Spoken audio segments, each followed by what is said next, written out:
अहम सवाल यहाँ पर। और हमारे साथ हमारे खास मेहमान संजय के चड्ढा, वकील, सुप्रीम कोर्ट हमारे साथ जुड़ रहे हैं इस पूरे मुद्दे पर, इन तमाम अफवाहों पर, भ्रम पर और बातचीत करने के लिए और एक तस्वीर स्पष्ट करने के लिए।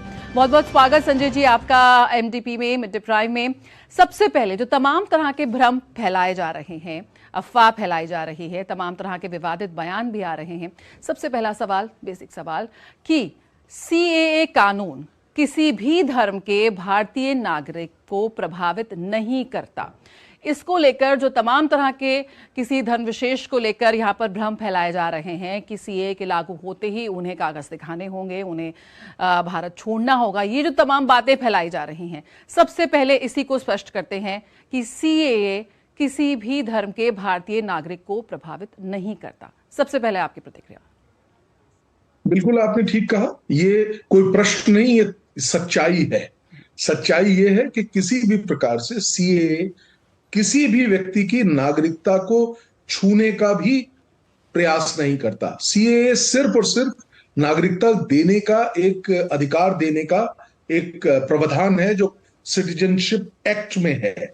उसके अमेंडमेंट करके इसको ऐड किया गया। जैसा कि हम सब लोग जानते हैं, 3 पड़ोसी देश पाकिस्तान, अफगानिस्तान और बांग्लादेश में जो वहां की माइनॉरिटीज हैं, उसमें 6 रिलीजन्स हैं, उनको जो अगर वो व्यक्ति प्रताड़ित है वहां पे, वो और वहां से भारत आ गए हैं और आने की डेट भी मुकर्रर 2014 से पहले, आज कोई आएगा उस पर ये नहीं लागू होता है, बड़ा स्पष्ट तथ्यों में मैं आपको बता रहा हूं। तो 2014 से पहले आए हुए उन तमाम लोगों पे ये लागू होता है। और बहुत क्लियर, दोबारा से अंडरलाइन करते हुए, जिससे कोई भ्रम ना रहे किसी के भी मन में, कि इसका उद्देश्य नागरिकता देना है उन प्रताड़ित व्यक्तियों को। सिर्फ इसका उद्देश्य किसी भी तरीके से किसी व्यक्ति की नागरिकता नहीं लेना। कोई व्यक्ति जो हमारे भारत में जो लोग रह रहे हैं, चाहे वो किसी भी धर्म के हों, उनको किसी भी प्रकार से ये टच भी नहीं करता। बिल्कुल। तो क्या नागरिकता, अगर ये नागरिकता संशोधन कानून भारतीय नागरिकों पर, जो मौजूदा भारतीय नागरिक हैं, उन पर प्रभावित नहीं करता, उन पर लागू नहीं होता, तो ये किन पर लागू होता है? इसको लेकर भी एक बार और आप स्पष्ट कीजिए। मैं एक बार पुनः स्पष्ट कर देता हूं, जैसा आपने कहा कि ये किन पे लागू होता है। ये लागू होता है इन 3 देशों की, पाकिस्तान, बांग्लादेश और अफगानिस्तान, इन देशों से आए हुए 6 रिलीजन्स हैं, सिख, हिंदू, बौद्ध, जैन, पारसी और ईसाई। इन धर्मों के प्रताड़ित व्यक्ति जो वहां पे इनको इन धर्म के होने की वजह से प्रताड़ित हुए और 31 दिसंबर 2014 से पहले वो भारत में आके रह रहे हैं। अब क्या है कि उनके पास, वो उस देश में वापस नहीं जाना चाहते, इधर पाकिस्तान, बांग्लादेश और अफगानिस्तान। भारत की उनके पास नागरिकता नहीं है।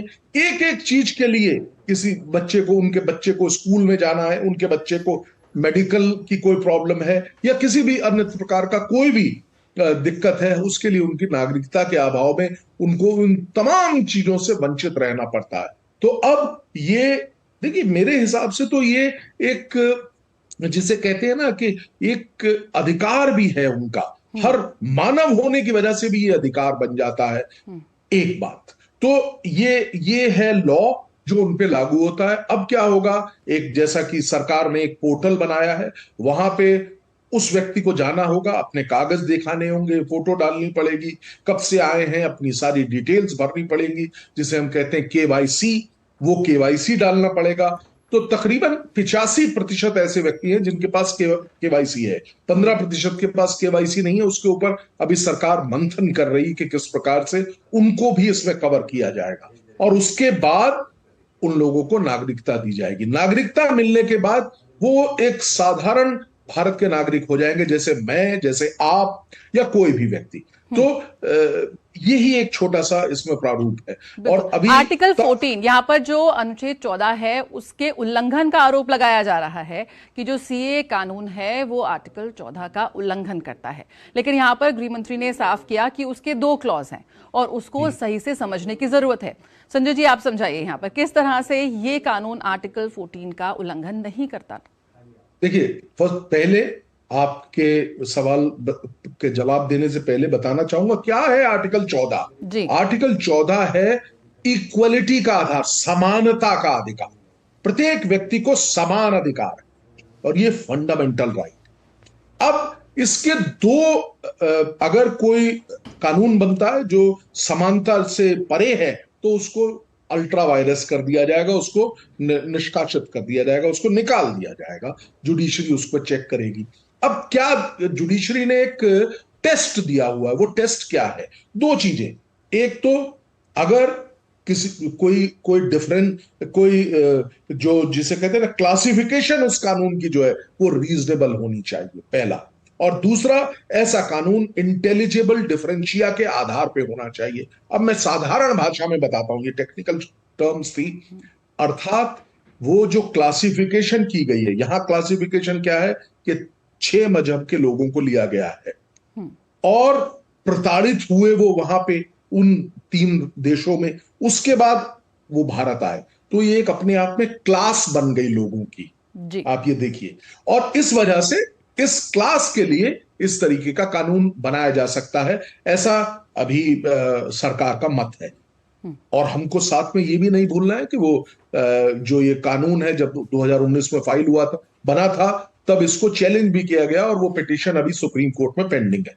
बिल्कुल। लेकिन ये जो रीजनेबल क्लासिफिकेशन और इंटेलिजिबल डिफरेंशिया की मैंने बात की, ये मुझे भी लगता है कि प्रत्यक्ष रूप से ये सही है। और सबसे बड़ी बात जो बार बार आपके माध्यम से मैं भी कहना चाह रहा हूं कि किसी भी प्रकार से हमारे देश के किसी भी व्यक्ति को किसी भी प्रकार से कोई क्षति हानि, कोई उनकी नागरिकता जाने का कोई प्रश्न ही नहीं उठता।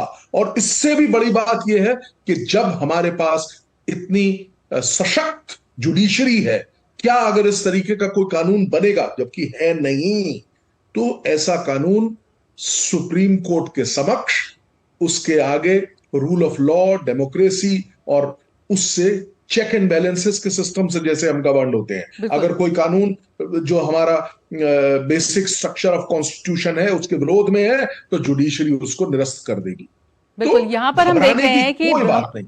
बिल्कुल हमारे देश की अगर हम बात करें, जो विविधता में अनेकता की बात करते हैं, जो एक भारत श्रेष्ठ भारत की बात करते हैं, विभिन्न वर्गों के लोग, विभिन्न धर्मों के लोग आज भारत की विकास यात्रा में एक साथ आ रहे हैं।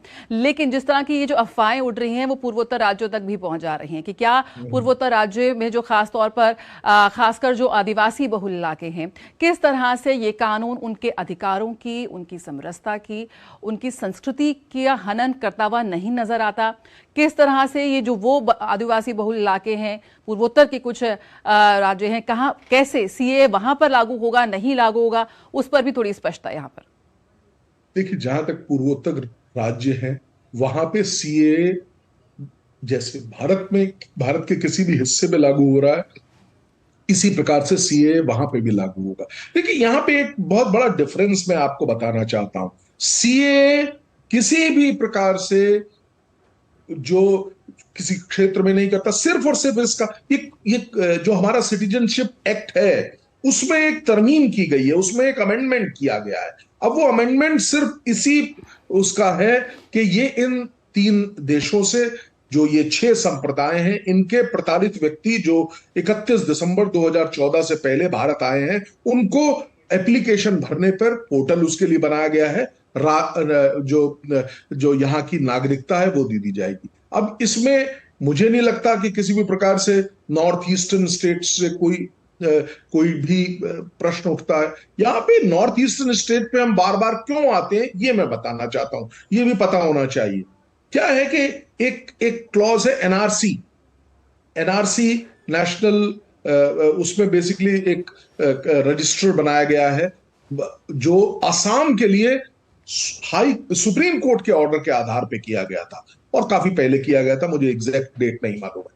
तो इसका उससे कोई लेना देना नहीं, बिल्कुल लेना देना नहीं है, दोनों अलग अलग चीजें हैं। तो लोग इन दोनों को साथ पेश करके कंफ्यूज करना चाह रहे हैं, क्योंकि इसमें उसका कंफ्यूजन कैसे करते हैं वो भी मैं बताता हूं कि जो सीए है इसमें मुसलमान अगर कोई चाहे तो वो अप्लाई नहीं कर सकता, क्योंकि ये 6 उसके लिए। तो लोग कंफ्यूज कर देते हैं, अरे भाई जो 3 देश हैं वो तीनों मुस्लिम राष्ट्र हैं, तो वहां से जो माइनॉरिटीज हैं वो वहां पे प्रताड़ित होके तब उनके लिए बना है ये।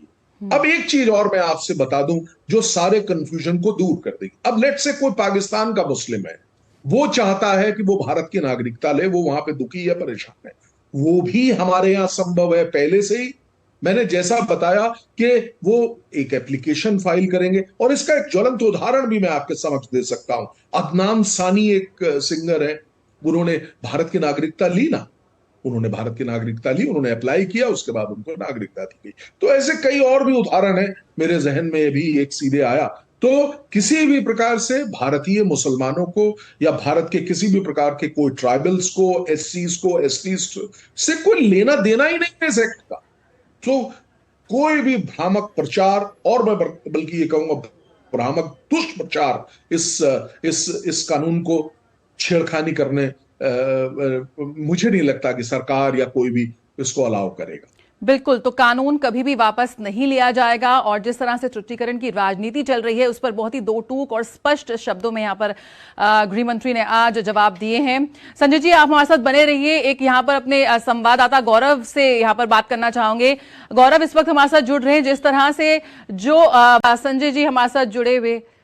बिल्कुल, और संजय जी यहाँ से चलते चलते आपसे एक जानना चाहेंगे, यहाँ पर एक बड़ा फैसला सरकार की ओर से आया है, घुसपैठ और शरणार्थी के बीच में फर्क करना, जो कि इस वक्त हम देख रहे हैं चुनावी माहौल है तो बयानबाजी पूरी रूप से जारी है अपने उसमें, लेकिन जिस तरह से हम बात कर रहे हैं कि एक खतरनाक केस साबित होगा, इससे घुसपैठ बढ़ेगी, ये तमाम तरह के बयान इस वक्त दिए जा रहे हैं। एक शरणार्थी जिसका वहां पर उत्पीड़न हुआ वो भारत की शरण में आया है, हिंदू शरणार्थी कहाँ जाएगा? अगर हम इसकी बात करें तो किस तरह से ये कानून इन हिंदू शरणार्थियों को और अधिकार देता नजर आएगा? देखिए, सबसे बड़ी बात कि घुसपैठ कैसे बढ़ेगी इस कानून से? इस कानून की मियाद ये नहीं है कि कोई भी आएगा और हम लेते चलेंगे, नहीं। जो 2014 तक आ गए सिर्फ उन पे लागू है, तो कंफ्यूजन की कोई जरूरत नहीं है प्लीज। ये जो कंफ्यूजन क्रिएट किया गया है ये गलत है। जो उस समय तक आ गए उनके ऊपर ये कानून लागू होता है।